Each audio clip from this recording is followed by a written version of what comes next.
네, 히브리서 1장 같이 보겠습니다.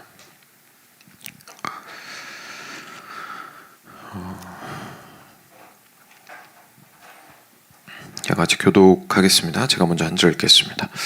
옛적의 선지자들을 통하여 여러 부분과 여러 모양으로 우리 조상들에게 말씀하신 하나님이 이 모든 날 마지막에는 아들을 통하여 우리에게 말씀하셨으니 이 아들을 만유의 상속자로 세우시고 또 그로 말미암아 모든 세계를 지으셨느니라. 이는 하나님의 영광의 광채이시요 그 본체의 형상이시라. 그의 능력의 말씀으로 만물을 붙드시며 죄를 정결하게 하는 일을 하시고 높은 곳에 계신 지극히 크신 이의 우편에 앉으셨느니라. 그가 천사보다 훨씬 뛰어남은 그들보다 더욱 아름다운 이름을 기업으로 얻으심이니 하나님께서 어느 때에 천사 중 누구에게 너는 내 아들이라 오늘 내가 너를 낳았다 하셨으며 또다시 나는 그에게 아버지가 되고 그는 내게 아들이 되리라 하셨느냐.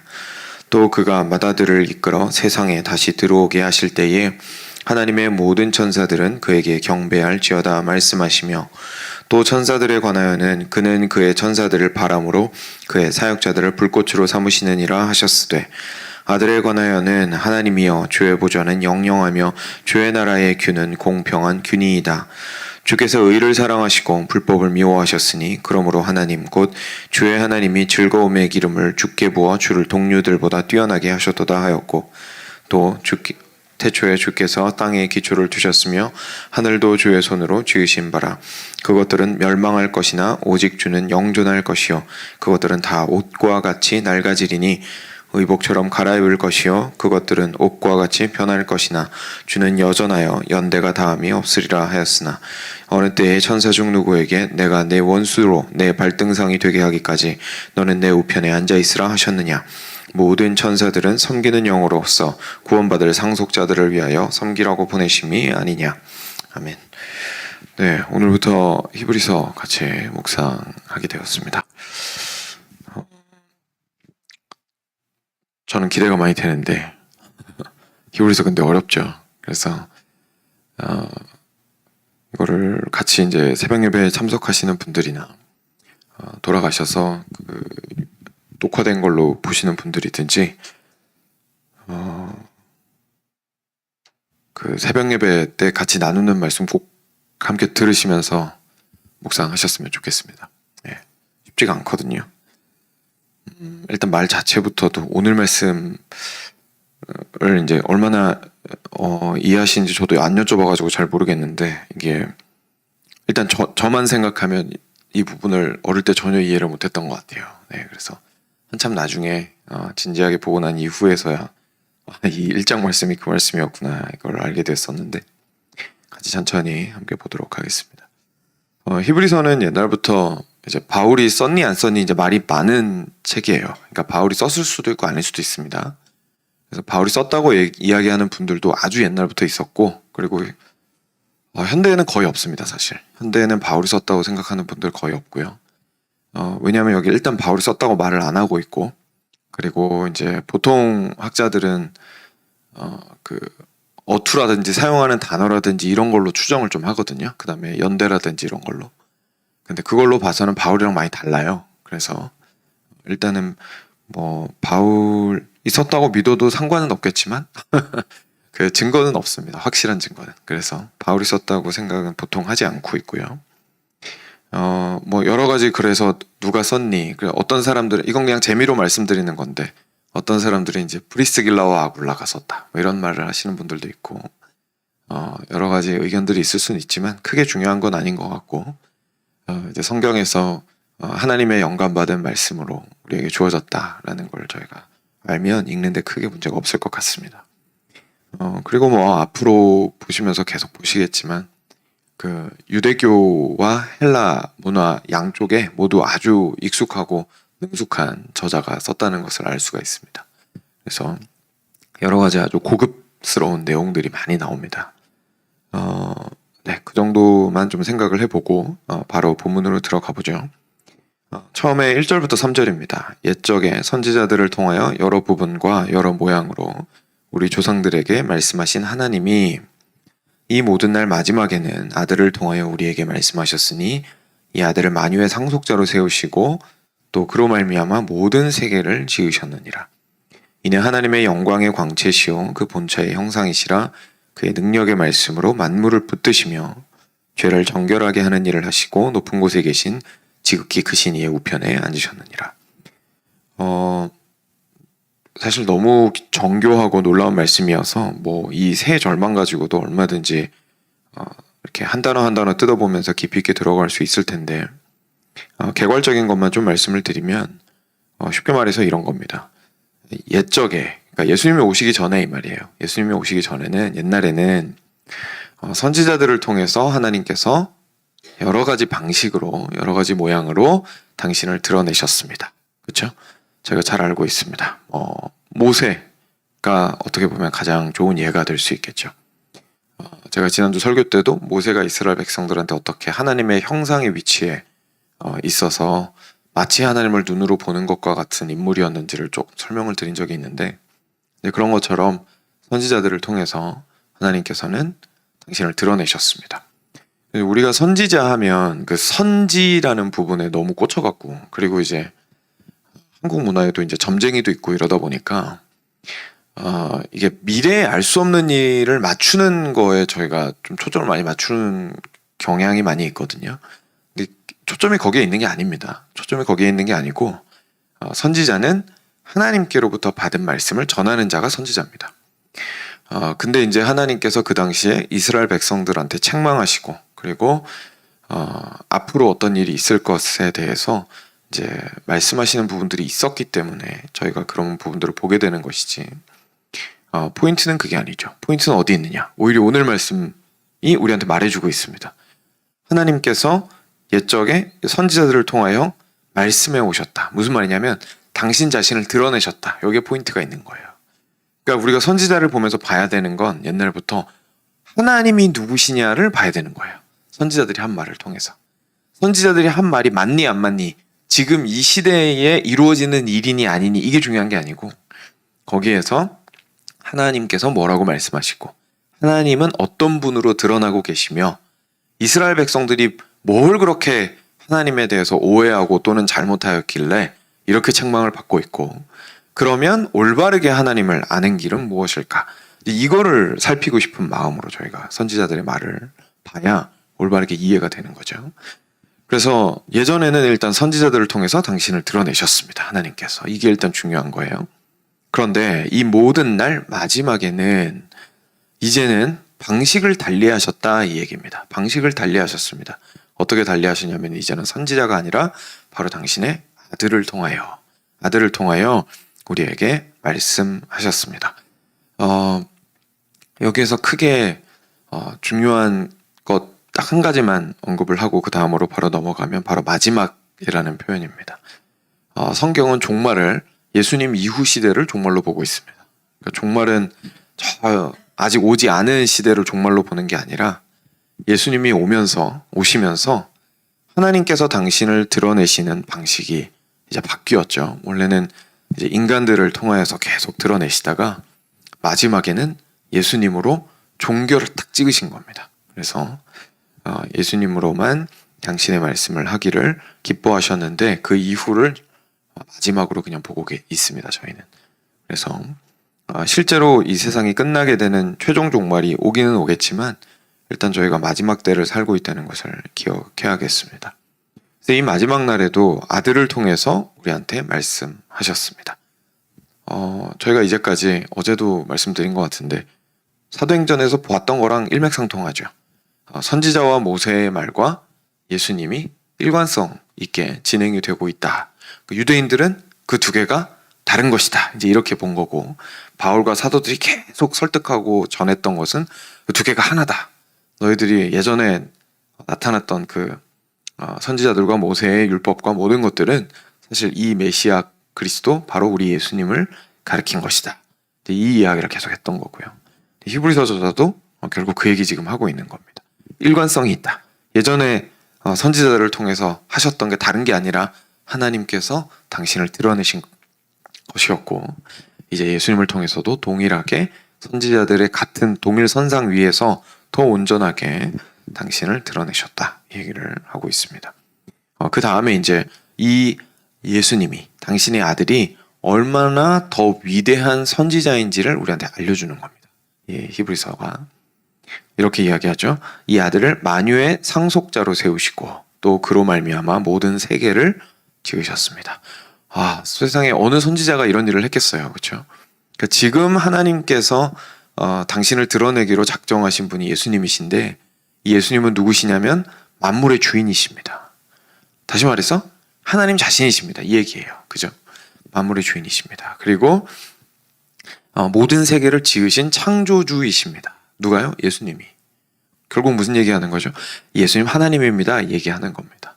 아들이지만 이분이 곧 하나님입니다. 그래서 여기서 이제 저희가 믿는 삼위일체 신앙이 이제 나오게 되는 거죠. 그래서 이 아들을 만유의 상속자로 세우시고 그리고 창조주로 지으셨습니다. 창조주로서 계신 분이었습니다. 그리고 3절을 보니까 이는 하나님의 영광의 광채이십니다. 그 영광의 광채가 무슨 말이냐면, 그 태양이 있으면 태양 본체가 있는데 태양 본체에서 빛이 이제 쏟아져 나오잖아요. 그리고 그거는 이제 광원과 그 쏟아져 나오는 빛은 다르죠. 그런데 둘은 뗄래야 뗄 수 없는 관계에 있습니다. 그렇죠? 그런 것처럼 이 영광의 광채라는 것은 이 쏟아져 나오는 빛을 이야기하는 겁니다. 그래서 이게 서로 다른 점은 있지만 분명히 하나인, 절대로 뗄래야 뗄 수 없는, 구분이 되는 부분은 있지만 이런 걸 이야기를 해주고 있습니다. 그래서 하나님의 영광이 쏟아져 나오시는 바로 그 광채이시고, 그리고 그 본체의 형상입니다. 이것도 마찬가지죠. 본체는 있는데 형상은 본체를 반영하는 거거든요. 형상이랑 본체는 다른 거죠. 근데 이게 이제 예수님과 그 성부 하나님이 다르다고 얘기하고 싶어서 지금 이 얘기를 하는 게 아니라 똑같다는 얘기를 하고 싶어서 지금 이 표현을 쓰는 거예요. 본체를 완벽하게 반영하고 있는 분입니다. 똑같습니다. 이제 이 얘기를 지금 하고 있는 겁니다. 그래서 하나님의 영광의 광채이시요 그 본체의 형상이십니다. 예수님께서는 능력의 말씀으로 만물을 붙들고 계시고, 그리고 죄를 정결하게 하는 일을 하시고, 높은 곳에 계신 지극히 크신 이 하나님이시죠. 하나님의 우편에 앉으셨습니다. 라고 이야기를 하고 있습니다. 그러니까 예수님께서 얼마나 하나님이신지, 그러니까 얼마나 인간 선지자에 비해서는 비할 방법도 없이 하나님 그분을 완벽하게 드러내시는 분이신지를 지금 처음에 이제 두 갈씩으로 먼저 빵 때리고 들어가는 거예요. 먼저 이 결론을 처음에 제시를 하고 그 다음에 쭉 이제 이어져 가게 되는 겁니다. 그 다음은 그냥 쭉 한번 보면서 제가 그냥 의미만 짚어드리도록 하겠습니다. 그리고 나서 같이 묵상할 부분들을 좀 생각을 해보겠습니다. 4절에 그가 천사보다 훨씬 뛰어남은 그들보다 더욱 아름다운 이름을 기업으로 얻으심이니. 그러니까 다시 말해서 선지자들보다만 뛰어나신 게 아니라 천사들보다도 뛰어나다는 거예요. 근데 혹시 기억하실지 모르겠지만 그 이사야서 6장에서 날개 6개 달린 그 천사 기억나시죠? 이제 두 날개로는 눈을 가리고 두 날개로는 날고 두 날개로는 발을 가리고 있었던 스랍이라고 표현하는 그 천사들, 하나님 가장 가까이서 하나님을 보조하는 천사들이었습니다. 그런데도 불구하고 하나님의 거룩함을 이길 수 없어서 그 눈을 가려서 그 거룩함을 그대로 보지 않는 것을 이제 보여주었고, 그리고 발은 이제 자기가 피조되었다라는 것을 뜻해요. 그러니까 약간 부끄러운 부분이에요. 그래서 그걸 가림으로써 이제 하나님 앞에서 자신의 피조물됨을 인정하고 겸손하게 보이는 모습을 우리가 보았죠. 근데 그 천사들이 하나님 곁에 있으니까 우리가 인간적인 생각으로는 그 천사들이야말로 하나님을 잘 드러내는 존재다라고 생각을 할 수가 있는 거죠. 저희가 실제로 이제 사람을 칭찬할 때 천사 같다고 칭찬하잖아요.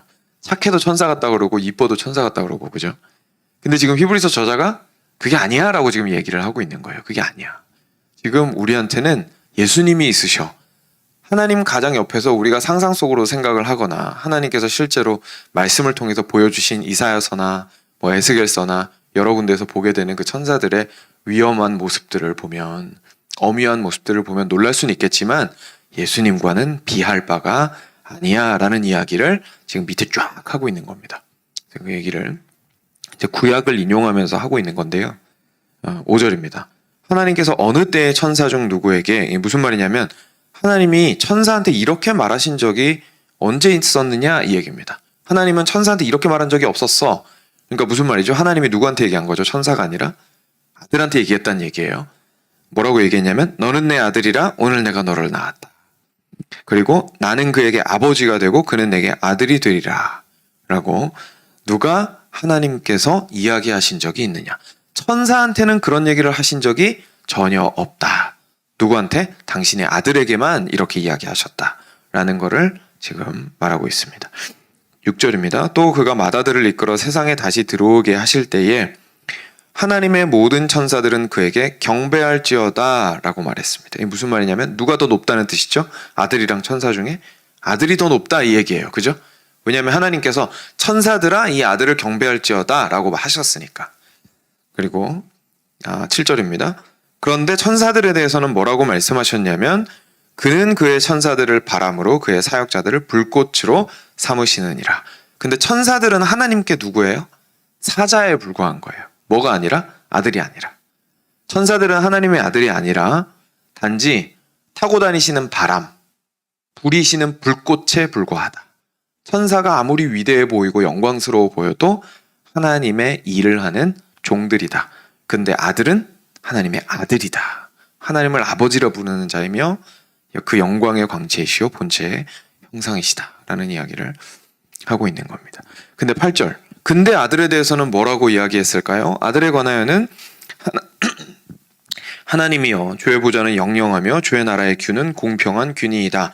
주께서 의를 사랑하시고 불법을 미워하셨으니 그러므로 하나님 곧 주의 하나님이 즐거움의 기름을 주께 부어 주를 동류들보다 뛰어나게 하셨도다.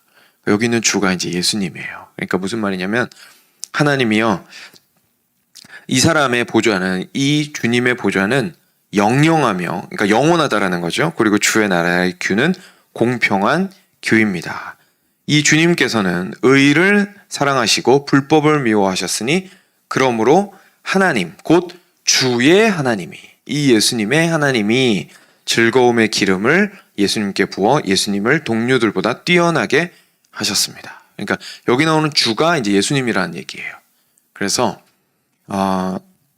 아들에 관해서는 아들을 뭘로 여겼다는 거죠? 보좌에 대한 이야기가 나오고 나라에 대한 이야기가 나오잖아요. 왕으로 여겼다 이 말이에요. 우리 예수님이 왕이시다 이겁니다. 그리고 하나님께서 이 왕의 하나님이 되신다. 그리고 이 왕은 일시적인 임기가 있는 왕이 아니라 영원히 다스리시고 불의를 미워하며 공평하게 끝까지 이 땅을 다스리는 왕이시다 라는 이야기를 하고 있는 겁니다. 다시 말해서 그렇게 이 땅을 다스리시는 우리 하나님과 같은 분이시다 얘기하고 싶은 거예요. 예수님이 그런 왕이십니다 라는 이야기를 우리한테 하고 있습니다. 10절입니다. 또 거기서 그치지 않고 또 있습니다. 주여 태초에 주께서 땅에 기초를 두셨으며 하늘도 주의 손으로 지으신 바라. 그것들은 멸망할 것이나 오직 주는 영존할 것이요 그것들은 다 옷과 같이 낡아지리니 의복처럼 갈아입을 것이요 그것들은 옷과 같이 변할 것이나 주는 여전하여 연대가 다함이 없으리라. 누구요? 예수님께서 이러시다고요. 예수님께서 천지를 창조하셨고 그리고 절대로 낡아지지 않으시며 항상 변함이 없으시고 다른 모든 것들은 후패하여 사라질지라도 우리 예수님께서는 영존하시는 분이십니다 라는 이야기를 아들을 향하여 하신 이야기입니다 라고 지금 이야기해 주는 겁니다. 그런데 13절에 다시 한번 마지막으로 이제 쐐기를 박는 거죠. 아니 근데 천사들 중에 이런 얘기를 들은 천사가 있습니까? 내가 너의 원수로 너의 발등상이 되게 하기까지 너는 내 우편에 앉아있으라. 하나님께서 이렇게 말씀하셨다는 거예요. 아들한테. 하나님께서 아들한테 너는 나의 우편에 앉아있으라. 언제까지요? 너의 원수로 내 발등상이 되게 하기까지. 최종 승리가 있기 전까지 너는 나의 우편에 앉아있으라 라고 하나님께서 말씀하셨다는 거예요. 예수님한테. 그래서 지금 예수님께서는 하나님 우편에 앉아 계시다 라고 우리가 믿는 것이고 그리고 마지막 언제까지요? 마지막 때까지. 그죠?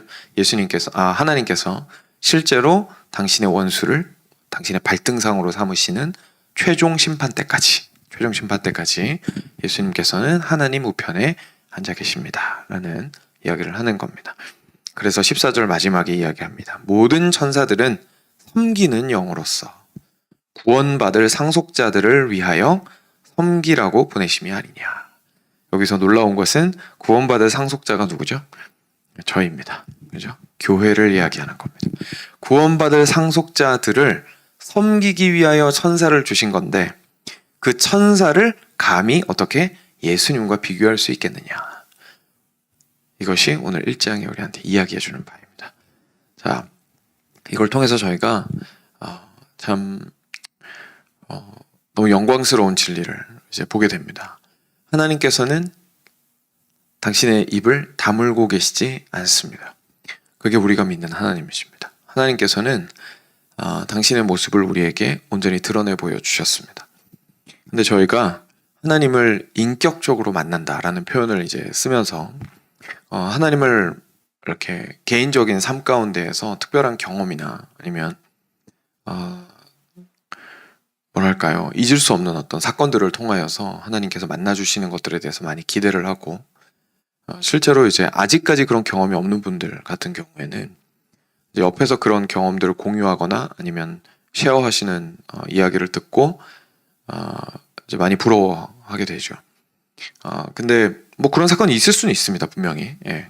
그런데 진짜 중요한 건 뭐냐면 혹시나 그런 사건이 있었다면 그 사건을 통해서 누구를 만났느냐가 더 중요합니다.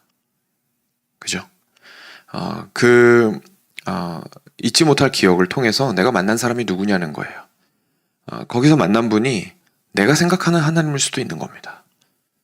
근데 거기서 만나는 분이 누구여야 된다는 거죠? 예수님이어야 된다는 거예요. 그러니까 더 나아가면 막 나를 놀랍게 할 만한 그 경험이 인격적으로 주님을 만났다라고 옆에 있는 사람들이 증언하는 것과 내가 내 인생을 비교해 보았을 때 내 인생에 그런 일은 없는 것 같은데, 근데 돌이켜보니까 나는 예수님을 진짜 만난 것 같아요.